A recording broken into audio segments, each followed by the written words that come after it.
గత ప్రభుత్వం యొక్క ప్రాధాన్యతలు 10 సంవత్సరాలు చూసినాం.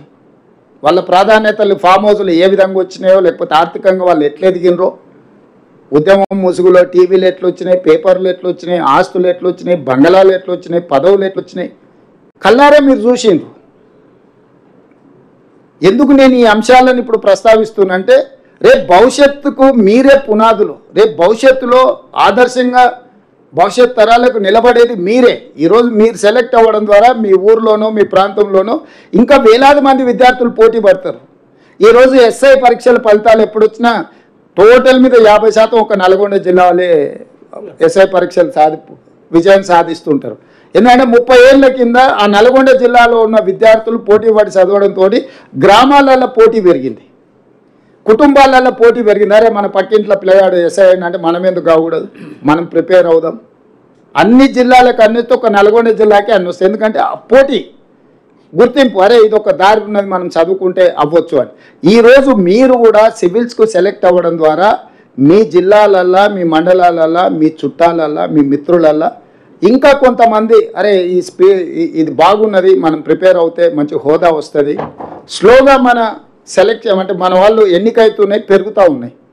దీన్ని ఇంకా పెంచాలి, మిమ్మల్ని ప్రోత్సహించాలి. తద్వారా తెలంగాణకు మేలు జరగాలి.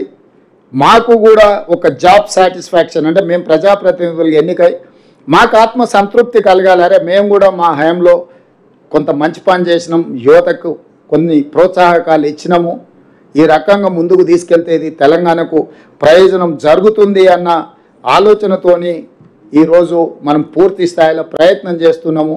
మిమ్మల్ని అందరినీ కూడా 135 మంది ఈరోజు హాజరైనరు, 175 మంది ఎన్నికైనరని మా అధికారులు చెప్తున్నారు.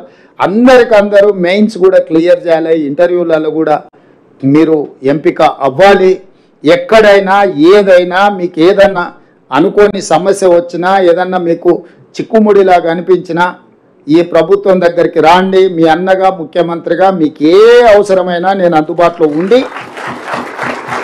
మీ తరఫున నేను వకాల్తా పుచ్చుకుంటా. మీకు ఏదైనా అవసరము వచ్చింది, ఎందుకంటే చాలామంది ఇక్కడ ఉన్న వాళ్ళు తల్లిదండ్రులు చదువుకోకపోవడము, లేకపోతే గ్రామీణ ప్రాంతాలలో ఉండడం వల్ల వాళ్లకు ఒక పెద్ద దిక్కు లేకపోవడం అనే లోటు కనిపిస్తుంటుంది. మీరెవరూ అట్లా అనుకోవాల్సిన అవసరం లేదు, ఈ ప్రభుత్వం ఉంటుంది. నేను నా మంత్రివర్గ సహచరులు మీ ఏ సమస్య వచ్చినా ఎవరితోనైనా మాట్లాడడానికి, అది కేంద్ర ప్రభుత్వమైనా, పరీక్షల నిర్వహణ విధానంలో అయినా ఏ అవసరం ఉన్నా మేము సహకారం అందిస్తాము. మీరు ఈ సహకారాన్ని తీసుకొని జీవితంలో ఇట్లాంటి అవకాశాలు మళ్ళీ మళ్ళీ రావు. వచ్చినప్పుడు ఫోకస్డ్గా లక్ష్యం ఒక్కటే ఉండాలి. స్వయంవరంలో అందరూ చేప కన్ను కొట్టమంటే అందరు పోయి ఒకరికి చేప కనిపించింది, ఒకరికి ఇంకోటి కనిపించింది. అర్జునుడికి మాత్రం ఒక చేప కన్ను మాత్రమే కనిపించిందంట. లక్ష్యం ఎట్లా కొట్టినా అంటే నాకు చేప కన్ను మాత్రమే కనిపించింది, కొట్టినా అని.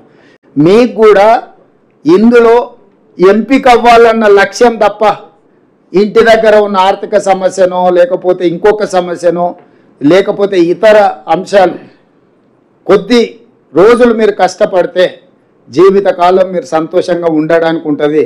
కొద్ది కాలం చిన్న చిన్న వ్యామోహాల పట్ల మీరు సమయం కేటాయిస్తే మీకు జీవితకాలం బాధనే మిగులుతుంది. కాబట్టి మీరందరూ కష్టపడి రాణించి ఎంపిక అయ్యి ఐఏఎస్లుగా, ఐఆర్ఎస్లుగా మళ్ళీ ఇక్కడికి రావాలని, వీలైనంత వరకు ఏ రాష్ట్రంలో ఉన్నా కూడా ఈ రాష్ట్రం యొక్క అభివృద్ధి కోసం మీరు కృషి చేయాలని తెలియజేస్తూ మనస్ఫూర్తిగా మిమ్మల్ని అభినందిస్తూ ఈ కార్యక్రమాన్ని చేపట్టినందుకు ఉప ముఖ్యమంత్రి గారిని కూడా మనస్ఫూర్తిగా నేను అభినందిస్తున్నా. ధన్యవాదాలు మిత్రులారా.